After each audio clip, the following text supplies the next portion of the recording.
Alright, so in today's video we're checking out the flight footage from the HGLRC Sector5 V3, and I did a previous video on just an overview of the specs and the parts and all that, so check out the card in the corner here and link in the description if you want to see the video and more details on this quad. We're just going to be focusing on the flight footage today, and two things kind of surprised me.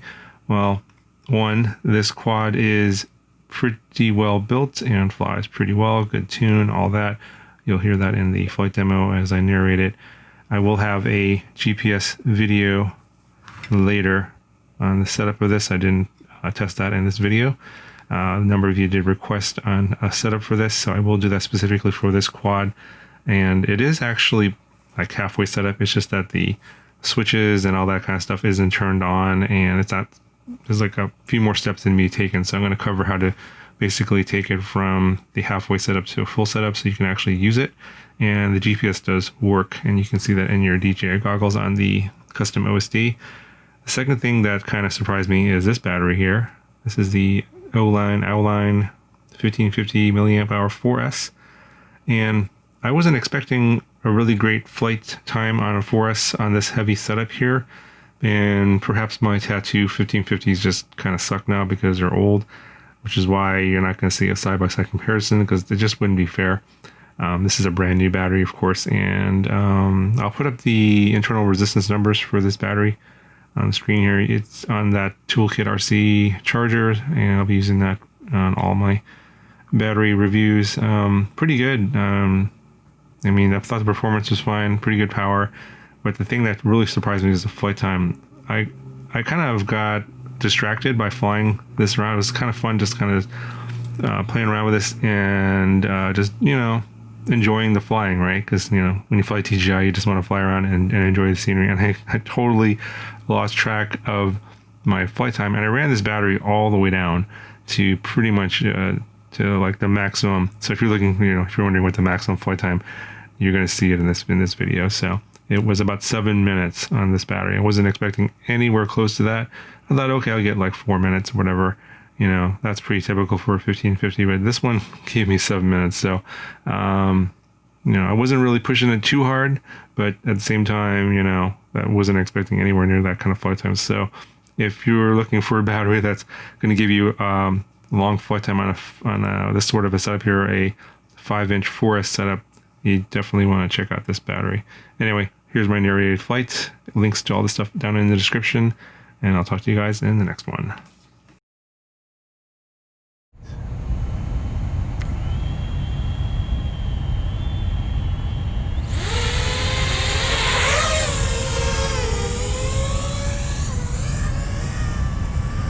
Alright, so it already has a satellite lock and home arrow is working. Although you guys can't see that, I'm pretty sure there's no OSD overlay in the subtitle file, but I can see it on my screen. I'm getting about 7 satellites though. It's kind of low. Thought we'd get more. Yeah. Distance from home is working as well. Let's just hear what the props sound like a little bit here, and then we'll fly it around some more. So tune sounds all right.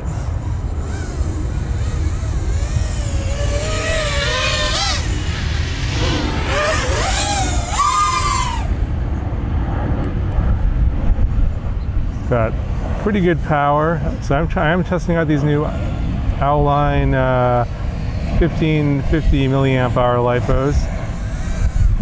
Pretty good internal resistance numbers, so I'm expecting good results from these batteries.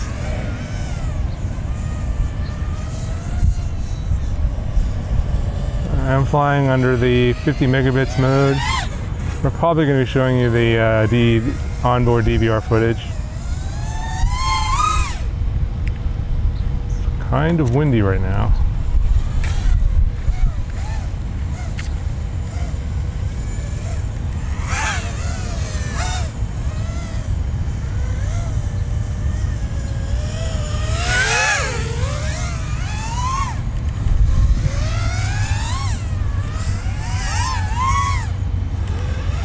Some people just walked in front of me, I didn't even notice.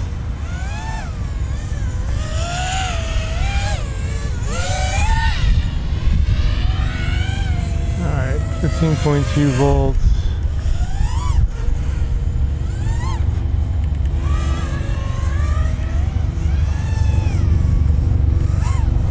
Yeah, it has pretty good control. The rates are, I think, pretty stock.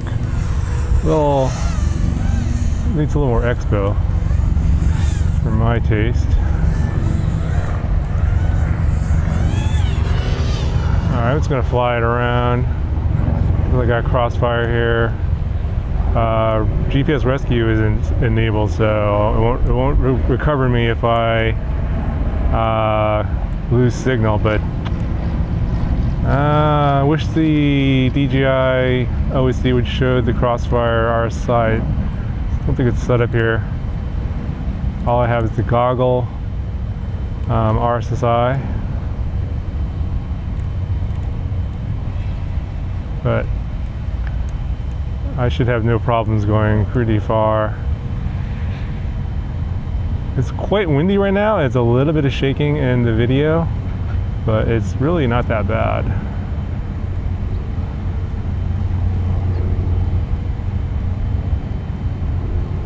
Yeah, this is about 1 kilometer away here.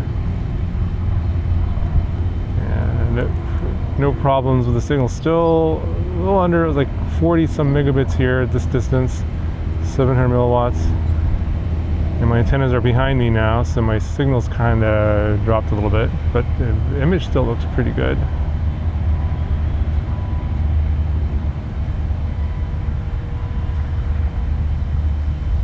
So we all know how exceptionally good the DJI system is, so no need for me to test much about that really. We've seen plenty of videos before, so we'll just continue to fly it around closer here. And just to show you how windy it is, park by this tree. You can see a fair amount of wind. And there, this tree shows you a little bit more.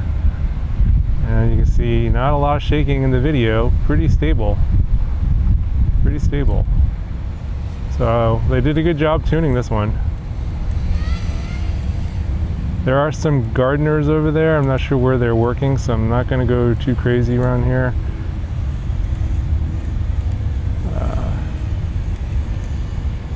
I tried coming out here earlier in the day, but this place had a whole bunch of dog walkers, so I couldn't fly at all. It's getting harder and harder to fly places.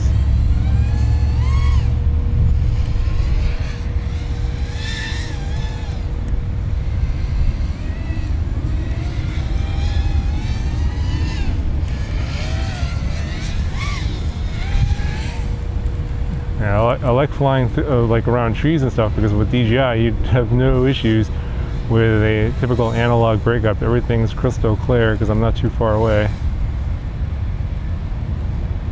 Yeah, I'm actually flying behind me here.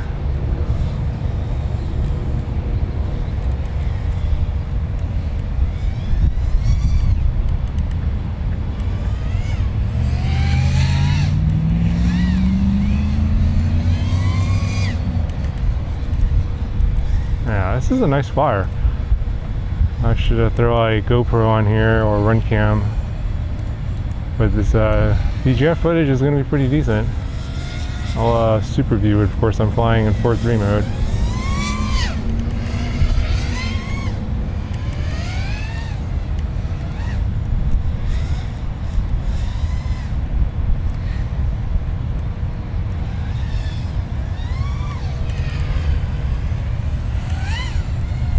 Real good control and hardly any prop wash, so they did a good job tuning this guy. Alright, oh, my voltage is super low. I was having too much fun flying. 13.5 volts, gotta come back.